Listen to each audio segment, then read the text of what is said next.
لله فضل سيدنا ومولانا محمدا صلى الله تعالى عليه وسلم على العالمين جميعا وقامه يوم القيامة للمظلمين المظلومين الخطائين الهالكين شفيعا فصلى الله تعالى عليه وعلى كل من هو ومحبوب ومرضي لديه صلاة تبقى وتدوم بدوام الملك الحي القيوم وأشهد أن لا إله إلا الله وحده لا شريك له وأشهد أن سيدنا مولانا محمدا عبده ورسوله أما بعد فأعوذ بالله من الشيطان الرجيم ببركة بسم الله الرحمن الرحيم حميم والكتاب المبين إنا أنزلناه في ليلة مباركة إنا كنا منذرين فيها يفرق كل أمر حكيم صدق الله المولانا العظيم وبلغنا رسوله النبي الأمين المتين الكريم ونحن على ذلك لمن الشاهدين والشاكرين والحمد لله رب العالمين. عرض و معروض سے قبل ہم اور آپ مل کر نبی رحمت عالم نور مجسم صلی اللہ تعالی علیہ وسلم کی بارگاہ بے کس بنا میں فریض محبت ادا کریں اور جھوم کر کے پڑھیں اللہم صلی علی سیدنا شفیعنا حبیبنا مولانا محمد طب القلوب و دوائها وعافیت الابدان و شفائها و نور الابصار و ضیائها و آلہ و صحبہ دائما ابدا. کچھ لوگ شکایت کرتے ہیں کہ یہ علماء کرام ہر جمعہ ہر جگہ جہاں بھی دیکھو کچھ نہ کچھ بولتے رہتے ہیں. ایک ہی بات روز ایک ہی بات، نماز پڑھو جنت ملے گی، دوزخ سے عذاب دوزخ سے بچایا جائے گا، نماز نور ہے، قبر کی تاریکی دور ہوگی. اخیر کوئی نئی بات بتانی چاہیے. روز نماز پڑھو، جو نہیں بھی پڑھنا چاہتا اس کو زبردستی پڑھواؤ. پہلی بات تو یہ ہے کہ لا اکراہ فی الدین، دین میں کوئی زبردستی نہیں ہے. پڑھو گے تو اپنا فائدہ ہے، نہ پڑھو گے تو اپنا نقصان ہے.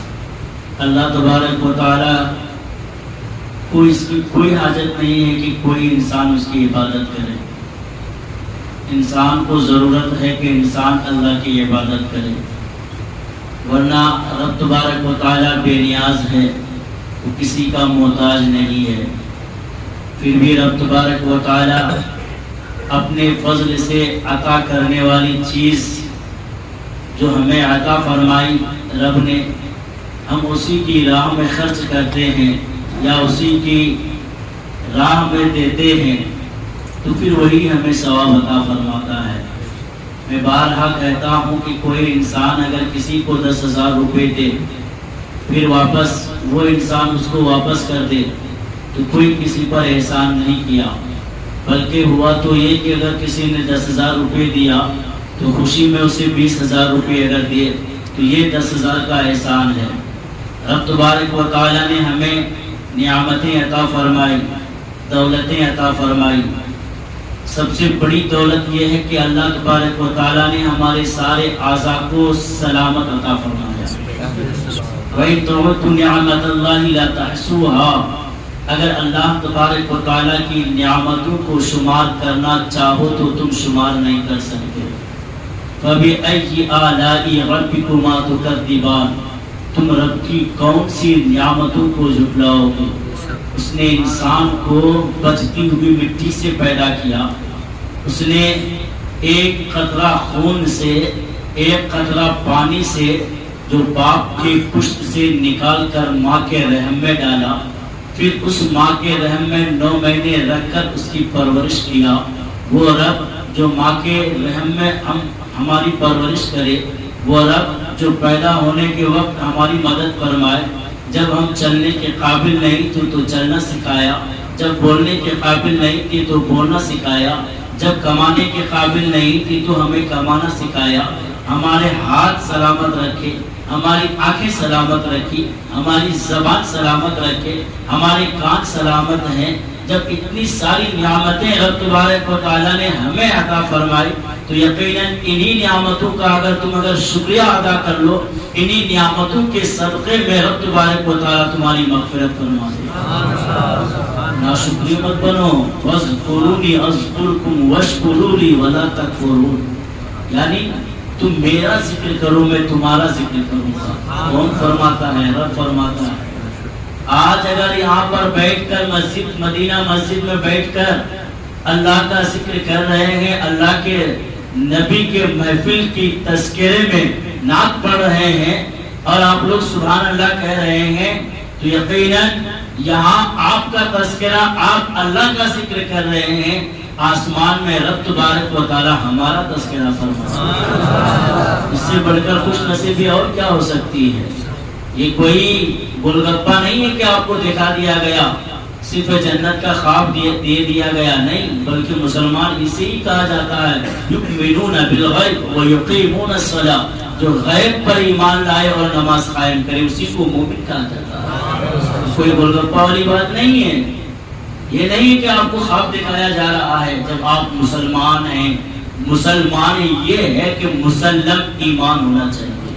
مسلم ایمان اگر ہے تو مسلمان ہے، مسلم ایمان اگر ہے تو آپ مومن کہلانے کے حقدار ہیں۔ یقیناً کتنے لوگ نبی کے دیوانے ہیں؟ ہاتھ اٹھا کر کہیں۔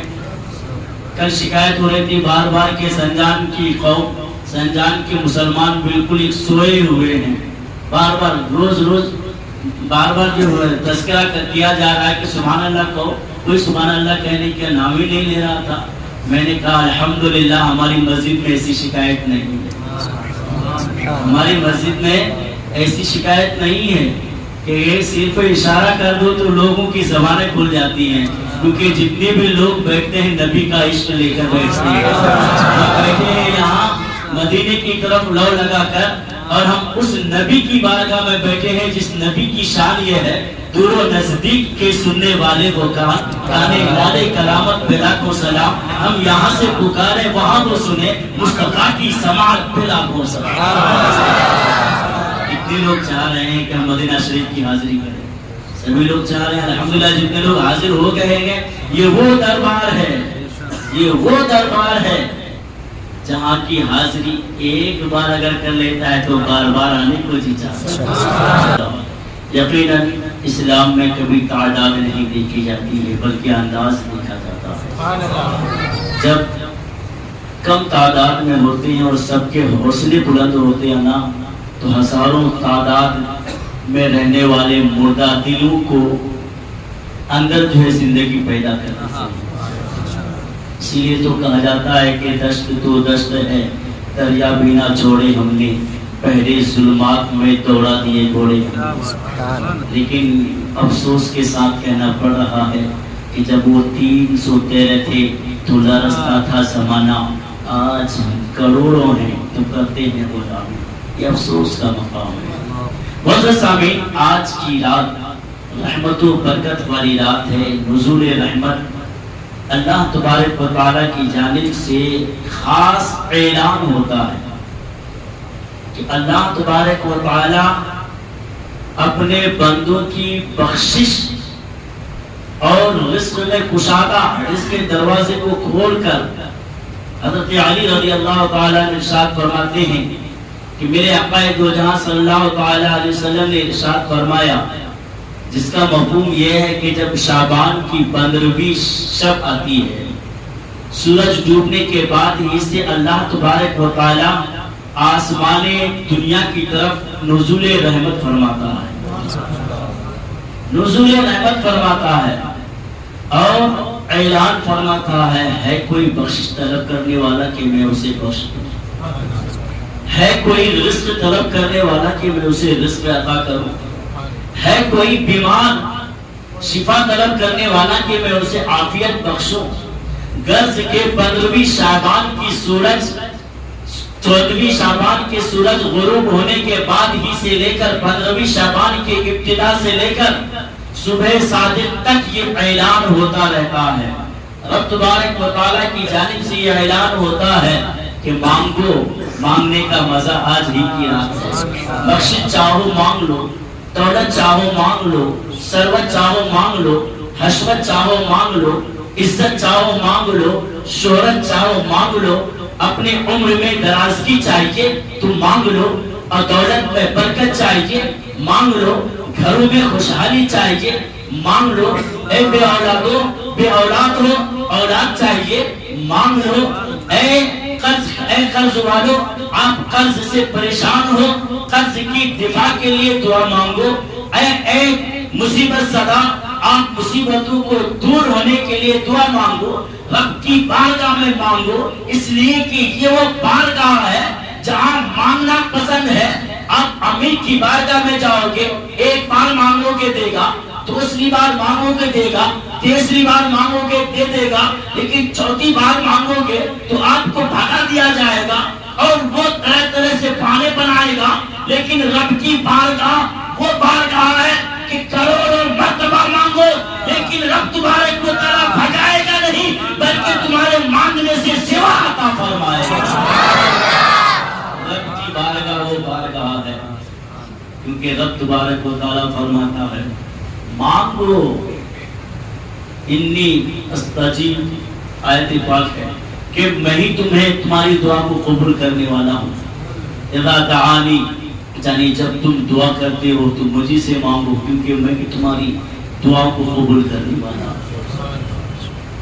رب تبارک و تعالیٰ یہ دنیا کو بنانے کے بعد اس میں رات و دن چاند و سورج کی شکل میں پیدا فرمایا تاکہ ہم اس سے گھڑی اوقات کو سمجھیں کہ آج کون سا دن آنے والا ہے، کل کون سا دن آنے والا ہے، رات آئے گی دن جائے گا، دن آئے گا پھر رات جائے گی۔ اسی طرح سے جو ہے یہ ہفتے میں 4-7 دن ہوتے ہیں اور مہینے میں 30 دن، کبھی کبھی 29 دن بھی ہوتے ہیں، اور کچھ لوگوں کے یہاں تو کبھی 28 دن، کبھی 38 دن۔ بہرحال یہ ان کی بات ہے، لیکن ہمارا نظام اسلامی نظام ہے، اپنی مرضی سے نہیں بلکہ رب کی مرضی سے چلتا ہے۔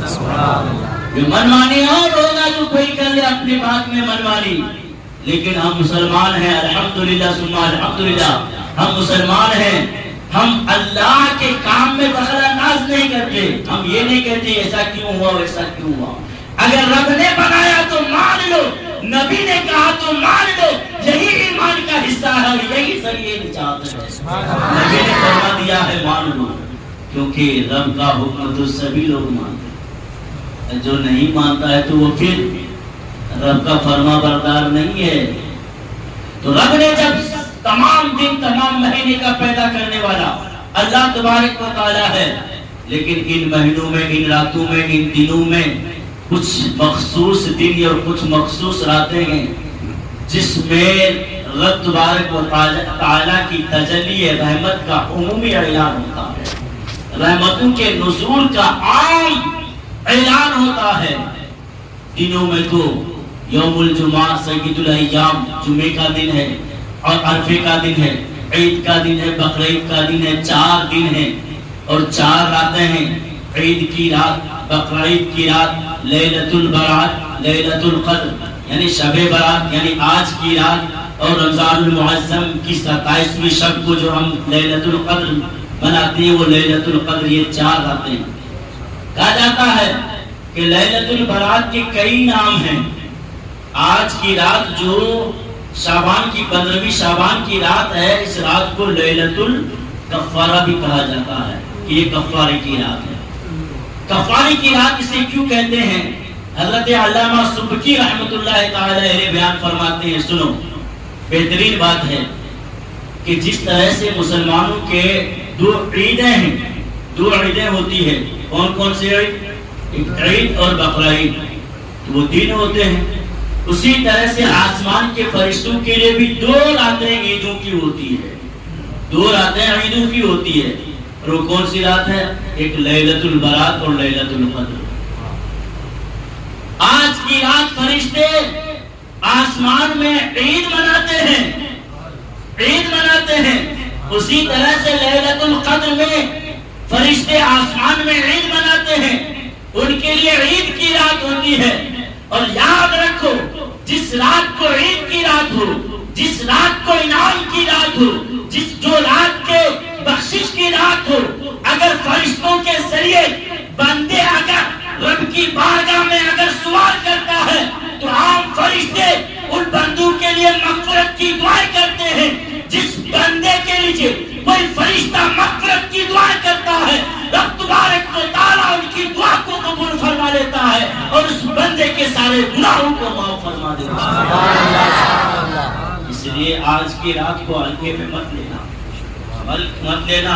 آپ کو بتاتا چلوں کہ آج کی رات میں کیا بینیفٹ ہے اور نہ اگر استعمال کرے اس کو تو کیا نقصان ہے وہ بھی بتاؤں گا. آج کی رات علامہ سبکی رحمۃ اللہ تعالی علیہ فرماتے ہیں یہ رات لیلۃ الکفارہ ہے. کیوں؟ اس لیے کہ جمعہ کی رات، دھیان سے سنیں گے، جمعہ کی رات یہ ہفتہ بھر کے گناہوں کے لیے کفارہ بن جاتی ہے. یعنی ہفتے میں، ہفتہ سے لے کر جمعرات تک جتنے بھی گناہ کیے، جمعہ کی رات جب آتی ہے اس رات میں اگر جو بندہ اللہ کی عبادت کرتا ہے، ریاضت کرتا ہے، تو اس رات کے صدقے طفیل رب تبارک و تعالیٰ اس کے ہفتہ بھر کے سارے گناہوں کو معاف فرما دیتا ہے. اس لیے اس رات کو لیلۃ الکفارہ، جمعرات کو بھی لیلۃ الکفارہ کہا جاتا ہے. اور شب برات علامہ سبکی رحمۃ اللہ علیہ فرماتے ہیں شب برات یہ سال بھر کے گناہوں کے لیے کفارہ ہے. یعنی جب جب شب برات آئے، اگر جو بندہ اس رات میں اللہ کی بارگاہ میں توبہ و استغفار کر کے اپنے گناہوں کی معافی مانگتا ہے، رب تبارک و تعالیٰ سال بھر کے گناہوں کو معاف فرما دیتا ہے. اور لیلۃ القدر یہ زندگی بھر کے گناہوں کے لیے کفارے کی رات ہے. زندگی بھر جتنے گناہ کیے کرنے والے ہوں گے، اس لیلۃ القدر کے صدقے میں رب تبارک و تعالیٰ سارے گناہوں کو معاف فرما دیتا ہے. اسی لیے خوش نصیب ہیں ہم مسلمان. کہتے ہیں نا کہ تیرے ہوتے جنم لیا ہوتا تو کیا ہوتا. یقیناً اگرچہ ہم نبی کے زمانے میں پیدا نہیں ہوئے لیکن نبی کے امت میں تو پیدا ہوئے ہیں. اس سے بڑھ کر کے خوش نصیبی اور کیا ہو سکتی ہے؟ اور کیا ہو سکتی ہے کہ نبی کے صدقے میں ہمیں لیلۃ البرات ملی، نبی کے صدقے میں ہمیں لیلۃ القدر ملی، نبی کے صدقے میں جمعے کا دن ملا، نبی کے صدقے میں ہمیں عید کا دن ملا، نبی کے صدقے میں ہمیں رجب ملا، نبی کے صدقے میں ہمیں شعبان ملا، نبی کے صدقے میں ہمیں رمضان ملا. ارے جس نبی کی امت کے آنے کی تمنا انبیاء سابقین کر رہے ہوں، جس نبی کے امت میں پیدا ہونے کے خواہش حضرت عیسیٰ علیہ السلام کر رہے ہوں، ہم اس نبی کی امت ہیں. ہمارے نبی سب نبیوں کے نبی ہیں. ہم اپنے نبی کو وسیلہ بنا کر ان راتوں میں عبادت کر کے اپنے رب کو منائیں گے. رب تبارک و تعالیٰ اپنے حبیب کے صدقے میں ہمارے گناہوں کو بھی معاف فرما دے گا، ہمیں جنت میں جانے کی جگہ نبی کے صدقے میں ہے. ورنہ ہمارا اپنا کچھ بھی نہیں ہے. کتنا بھی گنہگار سیاکار خطاوار کیوں نہ ہو جاؤ میرے دوستو بزرگوں، لیکن کبھی نبی کا گستاخ مت ہونا، کبھی نبی کی شان میں توہین مت کرنا، کبھی نبی کو اپنے برابر اور اپنے حلقے میں مت لینا کہ وہ بھی انسان تھے ہم بھی انسان ہیں، وہ بھی کھاتے تھے ہم بھی کھاتے ہیں. ایسا کبھی مت کرنا، کیونکہ جو برابری کا جس نے دعویٰ کیا وہ تو چلا گیا، لیکن جس نے اگر ادنا سے بھی گستاخی کر دی تو وہ بھی ایمان سے چلا گیا. اگرچہ آپ گنہگار سیاکار ہوں کیوں نہ ہو جائیں، لیکن میرے نبی کے ایک ہی اشارے سے رب تبارک و تعالیٰ ہمارے گناہوں کو معاف فرما. اور اس رات کو لیلۃ الشفاعہ بھی کہتے ہیں. کیا؟ ایک تو نام ہے لیلۃ الکفارہ، یعنی کفارے کی رات اس لیے ہے کہ یہ سال بھر کے گناہوں کے لیے کفارہ بنتی ہے، سال بھر کے گناہوں کے لیے کفارہ. اور اس کو لیلۃ الشفاعہ یعنی شفاعت والی رات بھی کہتے ہیں، اس لیے کہ حدیث پاک میں ہے جس کا مفہوم یہ ہے کہ نبی کریم صلی اللہ تعالی علیہ وسلم نے 14ویں شعبان کو 13ویں شعبان کو دن میں روزہ رکھا اور راتوں کا قیام فرمایا. راتوں کو قیام فرمانے کا مطلب یہ ہے کہ راتوں کی اس رات اللہ تبارک و تعالیٰ کی عبادت میں لگ گئے. رب تبارک و تعالیٰ کی بارگاہ میں اپنے امتی گنہگار امتیوں کے لیے بخشش چاہی، تو رب تبارک و تعالیٰ نے 1/3 امت کی شفاعت فرمائی. سبحان اللہ یا سبحان اللہ. کہیں ہمارا بھی نام اگر آ جائے تو ہمارا بیڑا پار ہے. آج اگر عاشقی عشق اگر دل میں لگائیں گے جگائیں گے تو یہی عشق کے صدقے میں ہماری اور آپ کی نجات ہوگی. کیونکہ کہا جاتا ہے عشق تیرے صدقے جلنے سے چھٹے سجدے, جو آگ بجھا دے گی وہ آگ لگائی ہے, جو آگ بجھا دے گی وہ آگ لگائی ہے. یعنی جو آگ اپنے اس میں بجھا دیں گے وہی آگ جو ہے جلائے بھی ہیں. تو اس لیے عشق ہے تو عشق کا اظہار ہونا چاہیے, ہر گلی ہر کوچے میں پرچار ہونا چاہیے. جس کو میدان قیامت کہہ رہے گے سب کے سب, نام اس کا مصطفیٰ بازار ہونا چاہیے. سبحان اللہ. اس کا مصطفیٰ بازار ہونا چاہیے. لیلۃ الشفاعہ, میرے نبی کریم صلی اللہ علیہ وسلم 13ویں شعبان کی رات قیام فرمائے. قیام فرمانے کے بعد رب کی بارگاہ میں التجائیں کی مولا میرے گنہگار امت کو بخش دے. تو رب تبارک و تعالیٰ نے 1/3 یعنی 3 میں 4 میں سے ایک حصے امت کی جو ہے شفاعت فرما لی, اور ایک حصہ امت کو گنہگار امت کو جہنم سے آزاد فرما. دوسری رات 14ویں شعبان کو حضور صلی اللہ علیہ وسلم نے روزے رکھا اور رات کا قیام فرمایا. تو پھر بخشش چاہی تو رب تبارک و تعالیٰ نے آدھی امت کی شفاعت فرمائی, شفاعت قبول فرما لی, آدھی گنہگار امت کو بخش دیا. پھر جب 15ویں شعبان آئی, رات آئی 15ویں شعبان کی, تو نبی کریم صلی اللہ علیہ وسلم نے پھر قیام فرمایا اور رب تبارک و تعالیٰ کی بارگاہ میں التجائیں کی. میرے مولا میری امت گنہگار ہے, رب حبلی امتی, رب حبلی امتی, اے میرا رب تو میرے گنہگار امتوں کو بخش دے, تو میرے گنہگار امتوں کو بخش دے. رحمت خداوندی کا جلوہ اس رات میں پوری دنیا میں چھا جاتا ہے. اس لیے رحمت الہی کو جوش آیا. آنے کے بعد رب تبارک و تعالیٰ کی رحمت نے اپنے حبیب سے پکار کر کہا, اے میرے محبوب آپ کو گھبرانے کی ضرورت نہیں ہے, آپ کو گھبرانے کی مایوس ہونے کی ضرورت نہیں ہے. اس لیے کہ آج کی رات کے صدقے اور آپ کی دعاؤں کی برکت سے میں نے تمہارے سارے گناہگار امتوں کو بخش دیا. اللہ اکبر. ایک بار نبی کے نام پہ کہہ دے سبحان اللہ. یقیناً اللہ تبارک و تعالیٰ اپنے محبوب سے بے پناہ محبت فرماتا ہے, تو سارے گنہگار امتوں کو بخش دیا ہے. ہاں لیکن وہ شخص جو اونٹ کی طرح سے اگر اس رات کو بھاگ گیا اس کی شفاعت نہیں. جو اپنے گناہوں کی بخشش چاہنے کے بجائے گناہوں پر دلیر ہو گیا, اکڑ گیا, تو رب تبارک و تعالیٰ اس بندے کو معاف نہیں فرمائے گا. اس لیے اگر گنہگار ہو تو شرمندگی کا اظہار کرو اور اپنے معبود کی بارگاہ میں توبہ و استغفار کرو. توبہ کرنا ہمارا کام ہے, قبول کرنا میرا رب کا کام ہے. تو ہم یہاں توبہ کریں گے, رب تبارک و تعالیٰ ہماری توبہ کو قبول فرمائے گا اور ہمارے گناہوں کو معاف فرمائے گا. اسی لیے اس کو بخشش کی رات کہا جاتا ہے اور اس کو شفاعت کی رات کہا جاتا ہے. اور یہ رات تیسرا نام ہے بخشش کی رات. شفاعت کی رات تو اس لیے کہ میرے نبی نے امتوں کی شفاعت چاہی تو میرا رب نے شفاعت قبول کر لی, دعا قبول فرما لی.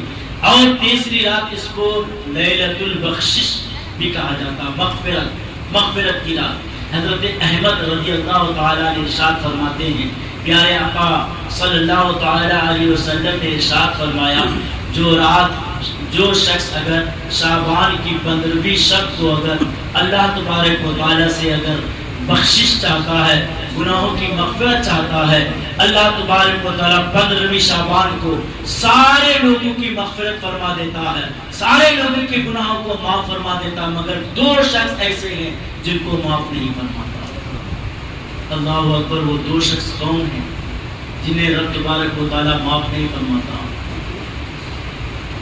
سنیں کہ وہ 2 شخص, پہلا شخص مشرک یعنی شرک کرنے والا. شرک کرنے والے کو رب تبارک و تعالیٰ معاف نہیں فرمائے، کیونکہ شرک کہا جاتا ہے اللہ تبارک و تعالیٰ کی ذات یا صفات میں کسی کو برابر ٹھہرانا، اسی کو شرک کہا جاتا ہے۔ اور الحمدللہ ثم الحمدللہ ہم مسلمان ہیں، ہم موحد ہیں، ہم اللہ کو ایک مانتے ہیں، اللہ کی ذات یا صفات میں کسی کو شریک نہیں ٹھہراتے۔ اللہ تبارک و تعالیٰ اکیلا ہے، نہ اس کی کوئی بیوی ہے نہ کوئی اولاد ہے۔ اب کوئی کہے گا کہ رب کو کیا دیکھا ہے؟ تم مسجدوں میں جاتے ہو، تمہارا رب کیسا ہے، تمہارا اللہ کیسا ہے، بتا تو صحیح۔ اے نمازی فجر کی نماز پڑھ کر کے آ رہا ہے، بتا تو صحیح تیرا رب کیسا ہے۔ اے حاجی تو خانہ کعبہ کی زیارت کر کے آ رہا ہے، بتا تو صحیح تیرا رب کیسا ہے۔ اے روزے رکھنے والے جس رب کے نام پر تو نے دن بھر بھوکا رہا ہے، بتا تو صحیح تیرا رب کیسا ہے، تیرا رب کیسا ہے، تیرا رب کیسا ہے۔ تو اسے یہ مت کہنا میرا رب ایسا ہے، میرا رب ویسا ہے، میرا رب ویسا ہے۔ ارے میرا رب ایسا ہے جس کی تجلی کو حضرت موسیٰ نے برداشت نہ کر سکا، جس کی تجلی کو ابراہیم نہ دیکھ سکے، جس کے جلوے کو آدم نہ دیکھ سکے، جس کے جلوے کو عیسیٰ نہ دیکھ سکے، اس رب کا دیدار کوئی نہیں کر سکتا ہے، بلکہ اگر کوئی کر سکتا ہے تو وہ میرا نبی ہے جو اپنے رب کا دیدار کر سکتا ہے۔ ہم گنہگار امت جب کل قیامت میں جائیں گے، رب تبارک و تعالیٰ اپنے نبی کے صدقے میں اپنا دیدار ہمیں بھی عطا فرمائے۔ کہتے ہو کہ ہمارا رب کیسا ہے؟ ارے کس چیز سے تشبیہ دوں، کون سی چیز بولوں؟ کیا 10 ہاتھیں بتاؤں؟ کیا 25 منڈیاں بتاؤں؟ کیا بتاؤں؟ یہ نہیں، میرا رب ہاتھوں سے پاک ہے، میرا رب سر سے پاک ہے، میرا رب آنکھوں سے بے نیاز ہے، میرا رب کانوں سے بے نیاز ہے۔ ہاں کان نہیں ہے پھر بھی وہ سمیع ہے، آنکھیں نہیں ہے پھر بھی وہ بصیر ہے، زبان نہیں ہے پھر بھی وہ بولتا ہے، پھر بھی وہ بولتا ہے۔ میرا رب حی ہے، میرا رب قیوم ہے، میرا رب خالق ہے، میرا رب مالک ہے۔ ہاں ہاں جو تمہیں رزق عطا فرماتا ہے وہ کوئی اور نہیں ہے بلکہ وہی رزاق ہے جو ہمارا رب ہے۔ کیسے میں بتاؤں کہ میرا رب کیسا ہے؟ بس یہ سمجھ لو میرا رب میرا پیدا کرنے والا ہے، میرا رب اکیلا ہے، لیسا کمثلہ شیء، یعنی اس کی طرح کوئی چیز ہی نہیں ہے۔ کیسا ہے؟ کیسا بتاؤں؟ ارے جس رب کو حضرت موسیٰ علیہ السلام نہ دیکھ سکے تو میں کیسے بتاؤں کہ دیکھا ہے؟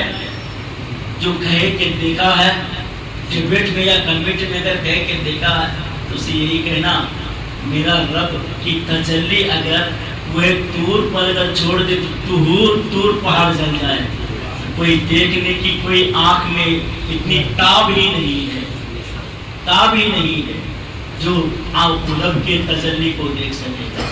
بہرحال تو میرا رب، حضور صلی اللہ علیہ وسلم فرماتے ہیں 15ویں شعبان کو رب تبارک و تعالیٰ سارے لوگوں کو معاف فرما دیتا ہے، مگر 2 لوگ ایسے ہیں جسے معاف نہیں فرماتا، وہ ایک مشرک ہے، یعنی جو شرک کرتا ہے، اور دوسرا معلوم ہے کون ہے؟ یقیناً آپ اگر ہمارے اندر اگر خصلت اگر پیدا ہو ہے، اگر یہ برائی پیدا ہو گئی ہے تو آج ہی یہیں سے دل میں توبہ کرنا ہے، دل میں توبہ کرنا ہے۔ حضرت موسیٰ علیہ السلام یا کوئی غالباً حضرت موسیٰ علیہ السلام یا عیسیٰ علیہ السلام کا واقعہ تھا، بارش نہیں ہو رہی تھی، بارش کے لیے دعائیں کر رہے تھے، قبول نہیں ہو رہی تھی۔ پھر کسی نے کہا کہ اللہ کے نبی کی دعا رب کی بارگاہ میں قبول نہ ہو، یہ ایسا کیسے ہو سکتا ہے؟ تو انہوں نے اعلان کیا کہ اگر کوئی بھی بندہ گنہگار اس میں ہے تو فوراً بھاگ جائے یہاں سے، کیونکہ رب تبارک و تعالیٰ میری دعا کو اس گنہگار کی وجہ سے قبول نہیں فرماتا۔ اللہ اکبر۔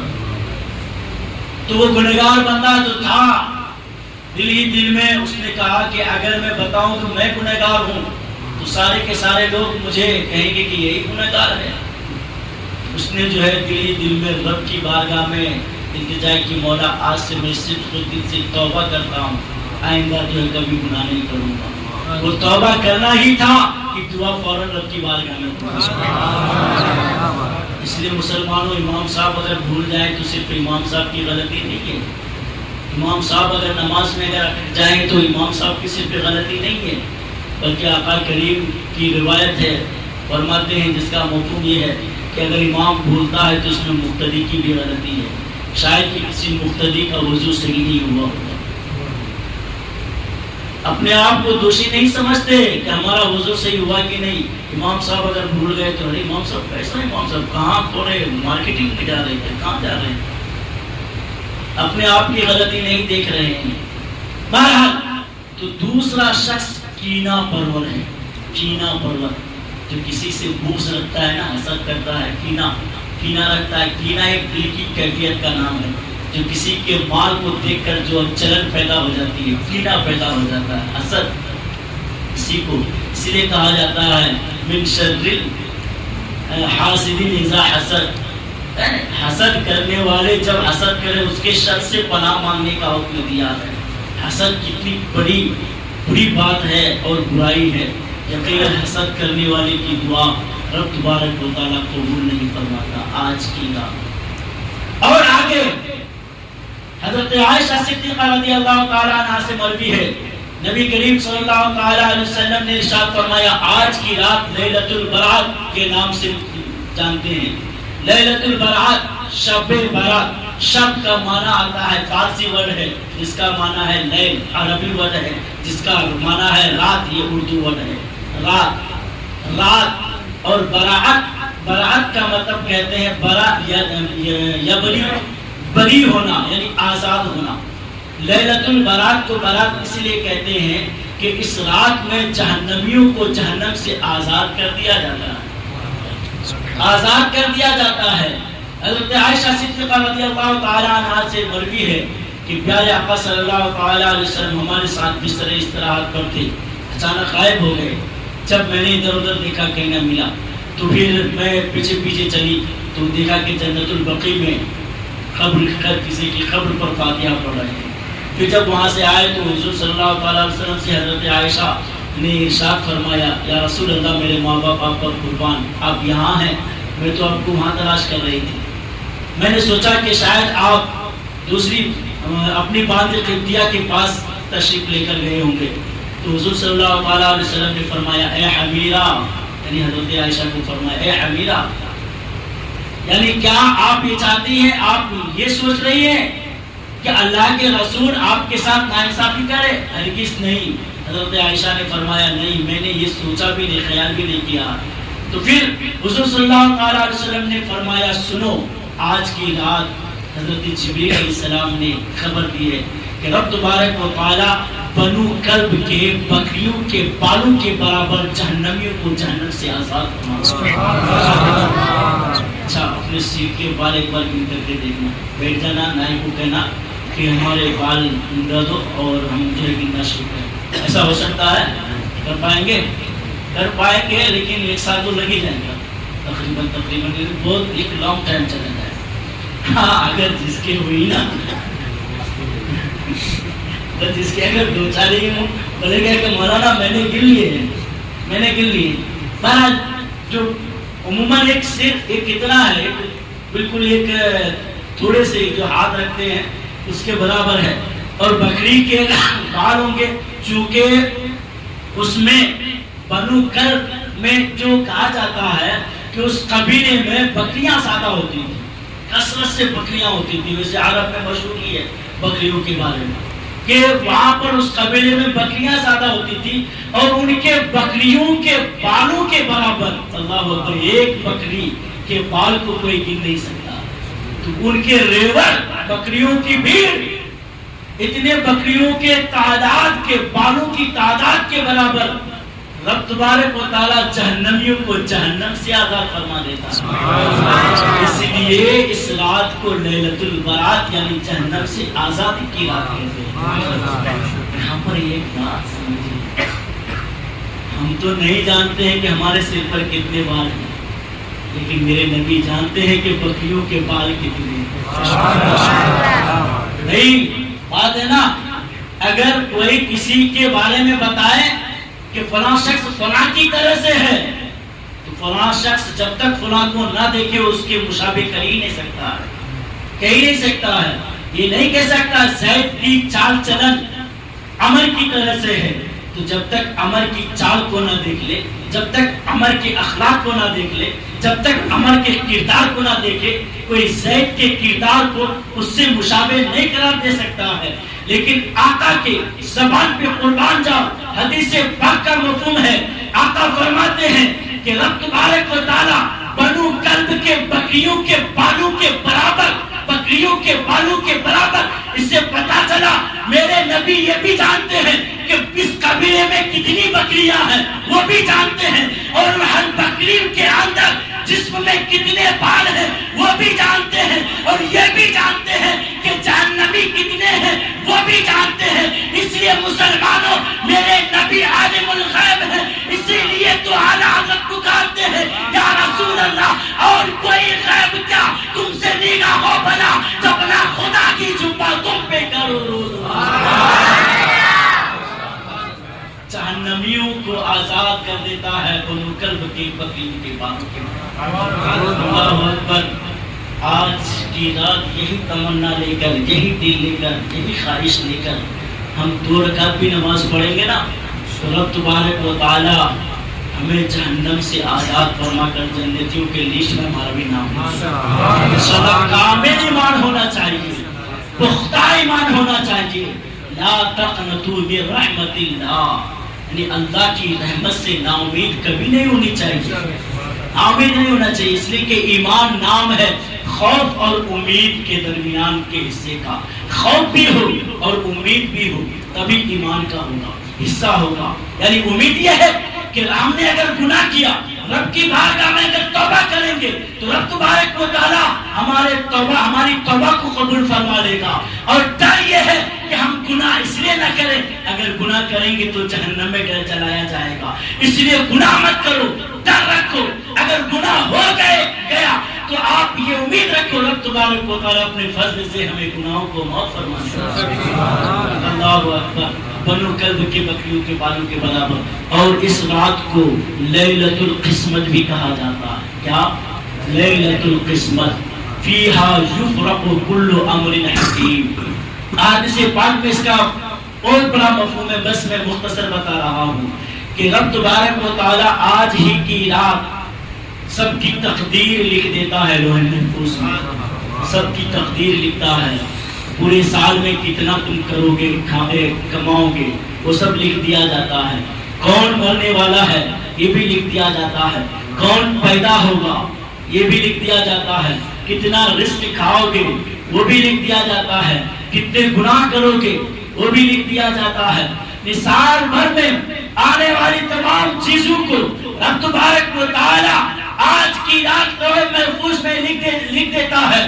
اور آقا فرماتے ہیں کہ بندہ شادی کرتا ہے، بندہ مکان بناتا ہے، بندہ موج مستی میں رہتا ہے، حالانکہ اس کا نام مردوں کے لسٹ میں لکھ دیا جا چکا ہے، اس کا نام مرے ہوئے کے لسٹ میں لکھ دیا جا چکا ہے۔ تم شادی کرو، تم نکاح کرو، تم باغات لگاؤ، تم مکانات بناؤ، لیکن چند دن کے ہیں، چند دن کے تم مہمان ہو۔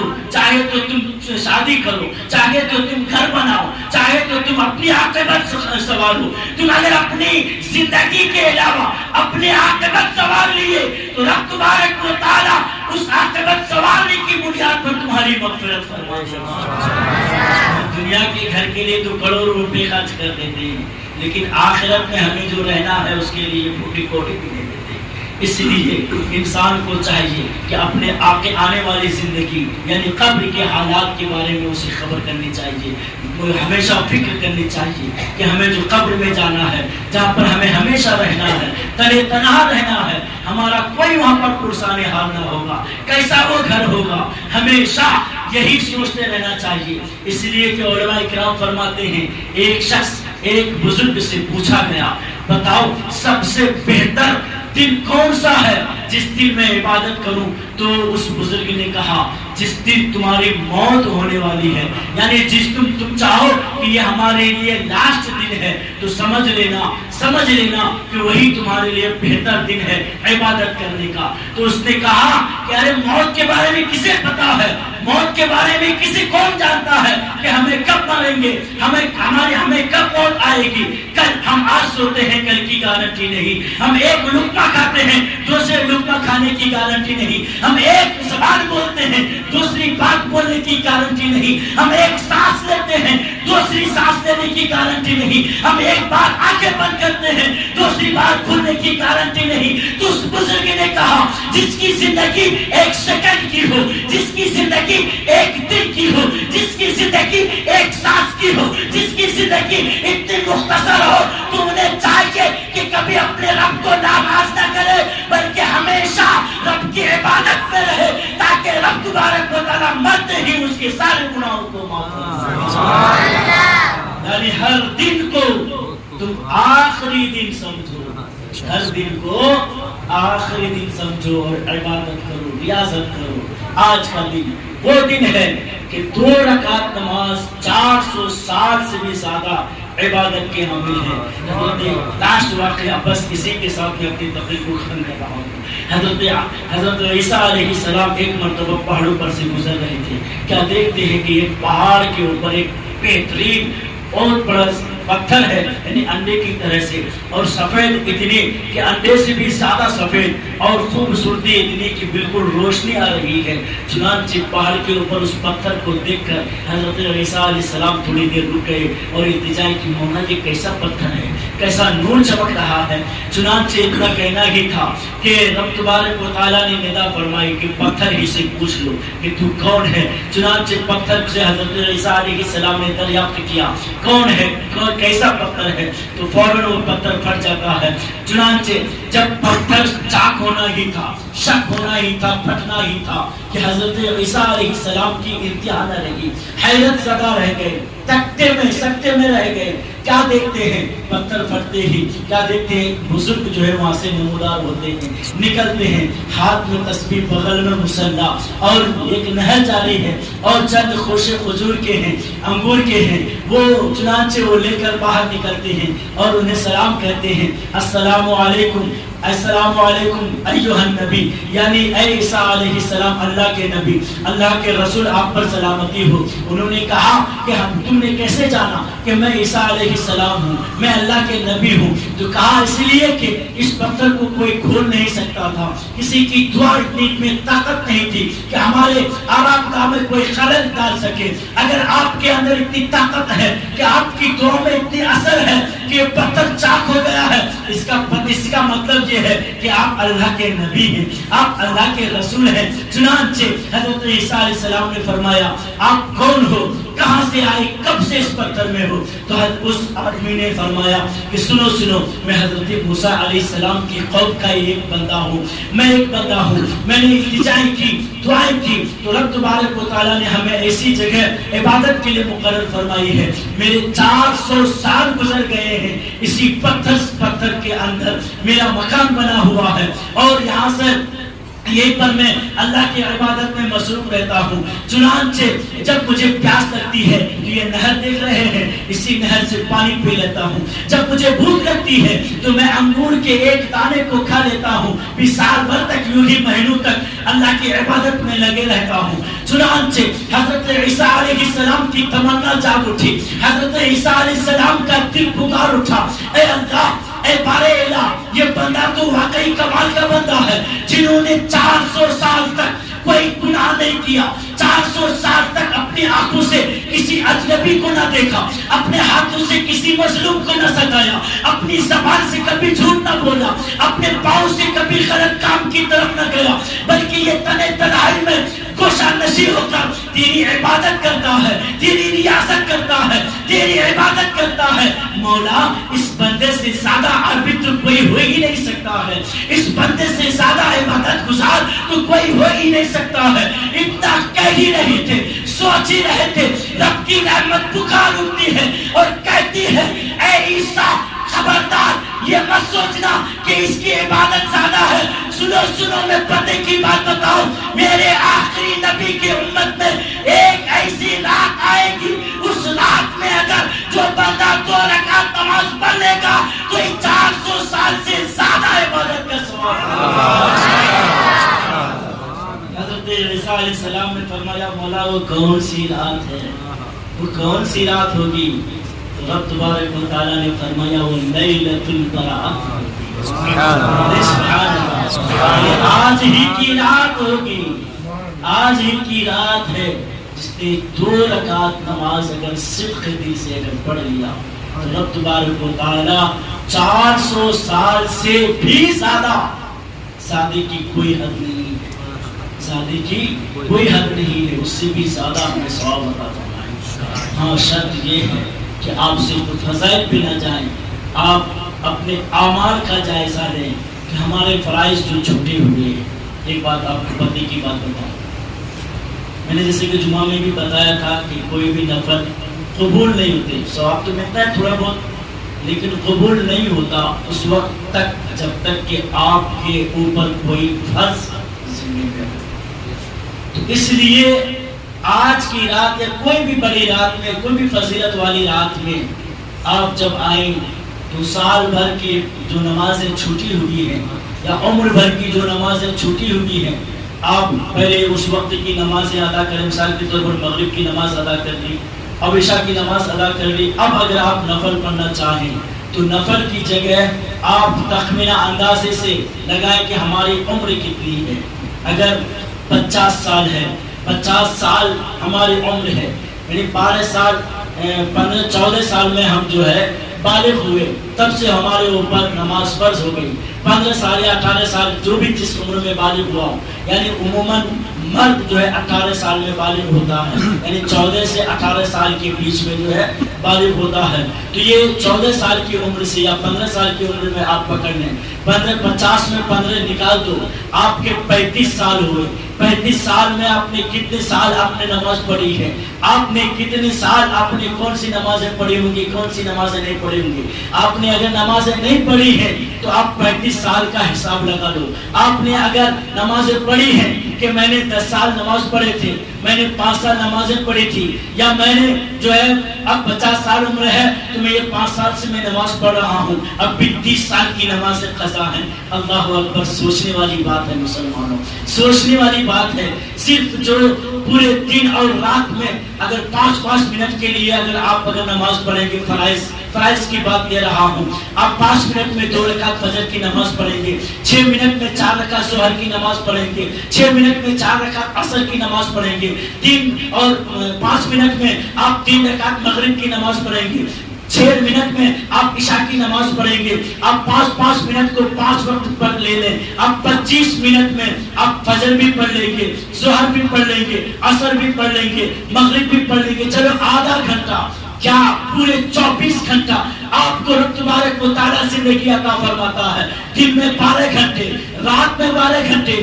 آپ نے 24 گھنٹے میں آپ نے 3 اوقات کھانے کے لیے رکھے ہیں، آپ ایک آدھا گھنٹہ آپ جو 3 اوقات کھانے میں لگا دیتے ہو، پھر سونے کے لیے آپ نے 8 گھنٹے مقرر کر رکھے ہیں، 8 گھنٹے آپ کے رات میں سونے میں گزر جاتے ہیں، 3 گھنٹے یا 2 گھنٹے آپ کے کھانے میں گزر جاتے ہیں، آپ 24 گھنٹے میں 8 گھنٹے یعنی 10 گھنٹے آپ کے سونے اور کھانے میں گزر گئے، پھر آپ بچے آپ کے جو ہے 12 گھنٹے بچے یعنی 14 گھنٹے بچے۔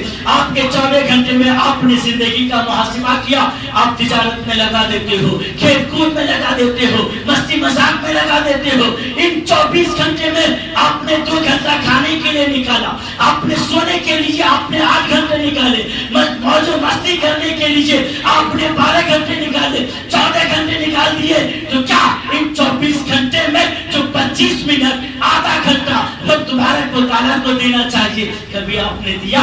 کبھی آپ نے غور کیا کہ رب تبارک و تعالیٰ نے ہمیں جو پیدا فرمایا ہے، رب تبارک و تعالیٰ نے جو ہمیں جو یہ شرف بخشی ہے، زندگی بخشی ہے، اس زندگی کا کفارہ بھی تو ادا کرو، اس رب کی نعمت کا شکریہ بھی تو ادا کرو۔ صرف 25 منٹ دن اور رات میں اگر پابندی کر لو گے، قسم خدا کی رب تبارک و تعالیٰ تمہیں دنیا میں بھی کامیاب فرما دے گا، مرنے کے بعد آخرت میں بھی کامیاب فرما دے گا۔ سوچنے والی بات ہے کہ آپ صرف 25 منٹ نہیں نکالتے ہو، پورے 24 گھنٹہ جو ہی موج مستی میں گزارتے ہیں، کیا رب کو حساب دو گے؟ کیا دو گے؟ اب چاہو کہ 25 سال کی ادا قضا 2 رکعت میں ادا ہو جائے تو کیسا ہو سکتا ہے؟ کیسا ہو سکتا ہے؟ ہو سکتا ہے؟ ہرگز نہیں۔ کبھی یہ وہم گمان میں مت رہنا۔ یہ فضیلتیں اپنی جگہ مسلم ہے فضیلتیں ہیں، لیکن فضیلتیں ان کے لیے ہیں جن کے اوپر کوئی قضا نماز نہیں ہے۔ ہاں آپ کی قضا نمازیں ہیں تو اپنی سال کے حساب سے آپ جو آج ہی سے پڑھنا شروع کر دیں، نیت بنا لیں۔ آپ آج سے یہ نیت بنا لیں کم سے کم کہ آج سے میں کوئی قضا نماز نہیں کروں گا۔ انشاءاللہ آپ ہاتھوں کو اٹھا کر وعدہ کریں، اٹھائیے کہ آپ آج سے انشاءاللہ نماز قضا نہیں کروں گا۔ اگر کوئی قضا بھی ہو گئی تو دوسرے وقت میں اس کو ادا کر لوں گا، تاکہ زندگی میں آج سے کوئی قضا باقی نہ رہے، کوئی قضا باقی نہ رہے۔ 5 وقت کی نمازیں ہیں۔ آپ نے اگر کسی بھی وجہ سے، عذر کی وجہ سے فجر کی نماز اس دن کی آپ نہیں پڑھے ہیں تو ظہر کی نماز اگر آپ کو مل رہی ہے تو ظہر کی نماز میں آپ فجر کی نماز کر لیں، آپ کے اوپر قضا باقی نہیں رہے گی۔ سمجھے؟ اتنا تو ضرور کر لیں، کیونکہ اعلیٰ حضرت فرماتے ہیں کہ رب تبارک و تعالیٰ کی بارگاہ میں جو شخص اگر حج کے قصد سے اگر جاتا ہے، راستے میں اگر مر جاتا ہے، رب تبارک و تعالیٰ اسے حج مقبول کا ثواب عطا فرماتا ہے۔ پوری زندگی جب تک قبر میں رہے گا، ہر سال جب حج آئے گا تو حج کا ثواب اس کے نامہ اعمال میں لکھا جائے گا۔ اسی طرح سے کوئی بندہ اگر اپنی قضا نمازیں ادا کرنے کا عزم مصمم کر لیتا ہے، پکا ارادہ کر لیتا ہے، اب اگر اس دوران اس کی موت ہو جاتی ہے، رب تبارک و تعالیٰ اس عزم کے وجہ سے اس کے سارے قضاؤں کو ادا فرما دیتا ہے۔ زندگی کا بھروسہ نہیں ہے، کیا ہے زندگی؟ کیا بھروسہ ہے زندگی کا؟ آدمی بلبلا ہے پانی کا، ہر طرح سے سجایا اس گھر کو، جس گھر میں ٹھہرنا ہے بولے، جس گھر میں ہمیشہ رہنا ہے، کیسا ہے وہ گھر معلوم نہیں۔ چلیے ہم سب اسی گھر کی زیارت کے لیے جائیں گے جس کے بارے میں آپ کریں گے۔ ارشاد فرماتے ہیں کہ ہفتے میں تو کم سے کم ایک بار اپنے خاندان خیش و اقارب کی بارگاہ میں آ کر ان کے لیے تحفہ ہوتا ہے، درود کی شکل میں، سلام کی شکل میں اور آیت قرآنیہ کی شکل میں آپ جو ان کے ساتھ پیش کرو۔ رب تبارک و تعالیٰ آپ کی اس ایک آیت کے پڑھنے کی برکت سے ان کے سارے گناہوں کو معاف فرما دے گا اور ان کو جنت الفردوس میں اعلیٰ سے اعلیٰ مقام عطا فرمائے گا۔ یہی دعا تو رب تبارک و تعالیٰ کرنے کے لیے کہہ رہا ہے۔ رب فرما رہا ہے، کہو نا ربنا اغفر لنا ولاخواننا الذین سبقونا بالایمان، اے اللہ، اے رب ہمیں بخش دے اور ہمارے بھائیوں کو بخش دے، وہ لوگوں کو بخش دے جو ہم سے پہلے ایمان کی حالت میں انتقال کر گئے ہیں۔ کون فرما رہا ہے؟ رب تبارک و تعالیٰ اپنے بھائیوں کے لیے دعائیں مغفرت کرنے کے لیے کہہ رہا ہے، اپنے باپ کے لیے دعائیں مغفرت کرنے کے لیے کہہ رہا ہے۔ تو اس سے پتا چلا کہ جو بندہ اپنے باپ کے لیے مغفرت کی دعائیں کرے گا، اپنے بھائی کے لیے مغفرت کی دعائیں کرے گا، رب تبارک و تعالیٰ اس کی مغفرت کے صدقے میں اس کو مغفرت فرما دے گا، اس کے عذاب کو ہٹا دے گا۔ اور یہ بندہ جب مر جائے گا، ایسا نہیں ہے کہ اس کو بینیفٹ نہیں، اس کو بھی ملے گا۔ یعنی ہم نے جو ابھی کسی میت کے لیے دعا کی، اب میری دعا کی برکت سے اس کی مغفرت ہو گئی، بخشش ہو گئی۔ اب جس دن ہم مر جائیں گے تو رب تبارک و تعالیٰ ان سارے ثواب کو ہماری قبر میں پہنچا دے گا انشاءاللہ۔ چلیے ہم لوگ زیارت کے لیے جائیں گے۔ اللہ تبارک و تعالیٰ ہم سب کو زیادہ سے زیادہ اس رات کی فضیلت حاصل کرنے کی توفیق و رفیق عطا فرمائے اور ہمارے مرحومین خاندان در خاندان سے جتنے بھی صاحب ایمان کا انتقال ہو گیا سب کی مغفرت و بخشش عطا فرمائے۔ وآخر دعوانا الحمدللہ رب العالمین، استغفر اللہ ربی من کل ذنب وخطیئۃ واتوب الیہ، اشہد ان لا الہ الا اللہ وحدہ لا شریک لہ واشہد ان سیدنا مولانا محمد عبدہ ورسولہ۔ آپ حضرات فوراً سلام کے بعد جن کے پاس گاڑی ہے گاڑی یا جو جس